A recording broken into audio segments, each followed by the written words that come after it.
It was a nostalgic day for the Millennium Radio team. After 13 months entertaining Dubliners, the sound of the city had reached the end of its run.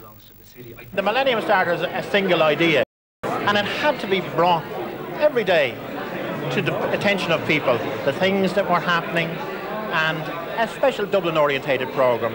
And in the end, it was really the voice of the Millennium, and I thought it did a very good job. During its on-air stretch, it employed 23 people, most of whom will now be absorbed back into the RTE radio network. Many believe its mix of music and true capital city chat provided a blueprint for the new legal stations due to serve the city in the future.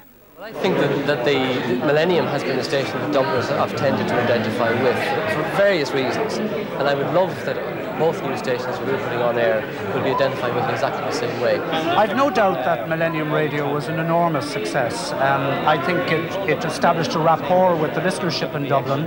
It's a very sad day that it's closing down. As I said earlier, I hope I don't have to preside over the closing of any more radio stations. As the 6 o'clock deadline approached, the staff gathered to toast their goodbyes. The epilogue was almost complete.